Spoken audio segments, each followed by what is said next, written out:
आपकी नाराजगी तो मेरे उस पिता से भी रही थी जब उन्होंने 2014 में एनडीए का साथ देने का काम किया। मैं मुसलमान समाज के हर एक व्यक्ति से मैं कहना चाहूंगा कि आपकी नाराजगी मेरे सर आंखों पर। वक्त बताएगा कि चिराग पासवान के द्वारा लिए गए फैसले आपके हक में थे या नहीं थे।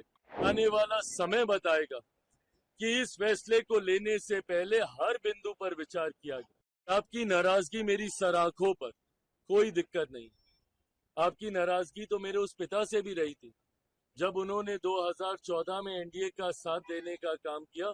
उस वक्त भी आप उनसे नाराज हुए थे, बिना इस बात को याद किए कि कैसे 2005 में उन्होंने अपनी पार्टी को समाप्त कर दिया, बिहार में मुस्लिम मुख्यमंत्री बने इस बात की दावेदारी पेश करते हुए।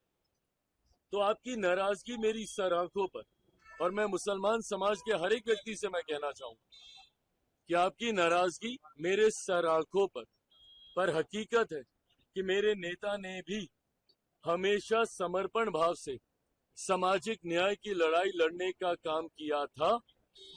मेरी रगों में भी उन्हीं का खून है, उन्हीं के संस्कार हैं। मैं भी उनकी उस सोच को उतनी ही ईमानदारी से आगे लेकर चलने का काम करूंगा। वक्त बताएगा कि चिराग पासवान के द्वारा लिए गए फैसले आपके हक में थे या नहीं थे। पर तब तक अगर आप मुझसे अपनी नाराजगी भी अगर आप रखेंगे तो बस इतना याद जरूर रखिएगा कि चिराग पासवान का समर्पण न सिर्फ उस समाज के प्रति है, अल्पसंख्यक वर्ग के प्रति है, मुसलमानों के प्रति है, बल्कि उससे बड़ा समर्पण मेरे नेता, मेरे पिता आदरणीय रामविलास पासवान जी के विचारों के प्रति है। मेरा कमिटमेंट उनकी आइडियोलॉजी के साथ है और उनकी आइडियोलॉजी सामाजिक न्याय की रही है। और इसके साथ चिराग पासवान ने ना कभी समझौता किया था, ना कभी भविष्य में समझौता करेगा।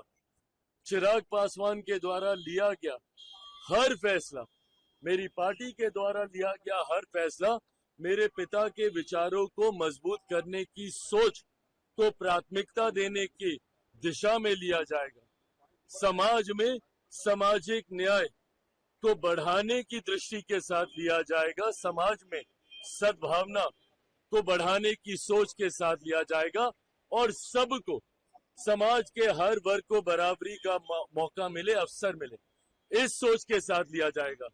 हो सकता है जैसे इसके पूर्व में भी हुआ, आज शायद लोगों को इस पर यकीन ना हो, पर आने वाला समय बताएगा कि इस फैसले को लेने से पहले हर बिंदु पर विचार किया गया। हम लोगों की भी चिंता थी जब ये विधेयक सामने आया। जेपीसी की मांग हम लोग के द्वारा की गई थी। हम लोग चाहते थे कि इस पे एक विस्तृत चर्चा हो। पार्टी की तरफ से हमारे सांसद अरुण भारती जी ने जेपीसी में अपने पक्ष को रखने का काम किया।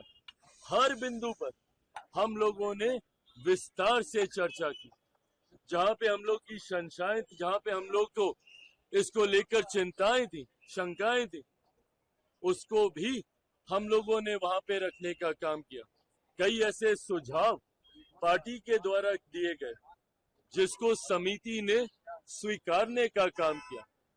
और इन तमाम बदलावों के बाद, इन तमाम सुझावों के बाद जिस नए स्वरूप में ये संशोधन विधेयक भारत की संसद में आया, इसके हर बिंदु पर अध्ययन करने के बाद ही लोक जनशक्ति पार्टी रामविलास ने इसका समर्थन करने का फैसला लिया है।